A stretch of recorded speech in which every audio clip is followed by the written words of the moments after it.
میں نے یہ ڈش خاص آپ کے لیے بنوائی ہے. ماردین کے بہترین شیف نے اسے بنائی ہے. ہمارے شیف بھی بہت اچھی بناتے ہیں.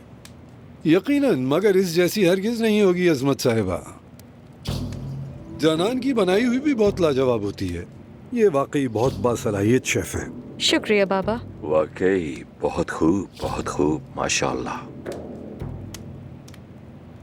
امی مجھے لگتا ہے عباس بوڑھا ہونے لگا ہے، شاید اسی لیے بے معنی باتیں کرتا ہے. تم کہہ رہی ہو کہ بوڑھے لوگ فضول باتیں کرتے ہیں؟ استغفر اللہ امی جان، میں تو عباس کی بات کر رہی ہوں. لطیف، بیٹا جا کر اپنی بہن کو دیکھو. وہ رہی. عباس صاحب، یہ ایک مشہور ڈش ہے. دیر کیوں لگا دی؟ مجھے بہت بوریت ہو رہی ہے. ہم یہاں سے کب جائیں گے؟ مجھے بھی بوریت ہو رہی ہے، بس کھانا کھانے کے لیے بیٹھا ہوں. ارے واہ، اسے سنبھال کر رکھنا. شام بخیر آپ سب کو، عافیت سب کے لیے. کیسے ہیں آپ لوگ؟ یا اللہ خیر ہو. واللہ پہلے تو بہت ہی برا لگا مجھے، مگر پھر میں نے کہا کہ بڑا دل دکھانا چاہیے. چلی جاؤ ہوریا، شاید وہ لوگ بھول گئے ہو بیچارے، غلطی ہو گئی ہو. میرا داماد خوش رہو بیٹا، تم بھی خوش رہو بڑے داماد، خدا تمہاری حفاظت کرے. تو دیکھا آپ نے، دمیر خان خاندان کو جب پتا چلا تو ان لوگوں نے ذرا بھی دیر نہیں لگائی اور میری دونوں بیٹیوں کو اپنا بنا لیا. ایک سے شادی کر لی اور ایک سے منگنی کر لی. بہت اچھے ہیں یہ لوگ. کاش کے زبان کٹ جائے اس عورت کی.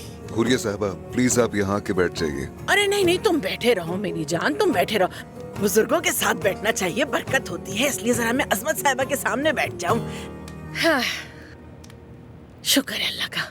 ہاں، ایک بات تو بتانا بھول گئی. اتنی خوشی ہوئی سن کر کہ آپ لوگوں نے صلح کر لی ہے. بڑا ہی اچھا کام کیا. نیکیاں کتنی خوبصورت ہوتی ہیں نا. اب دیکھیں نا، برائی نے بھی کبھی آج تک کسی کا بھلا کیا ہے کیا؟ دنیا کو بس امن ہی بچاتا ہے. اور ہمارے بچے تو بہت سمجھدار ہیں ویسے بھی. ارے بیٹی، اب یاد آیا مجھے، میں تمہارے لیے اتنی خوش ہوں نا کہ تم ماں بننے والی ہو. کتنا خوبصورت ہے یہ سب کچھ.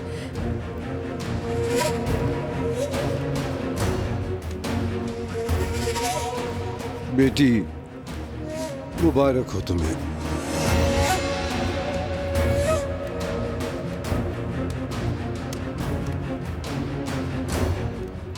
بہت شکریہ.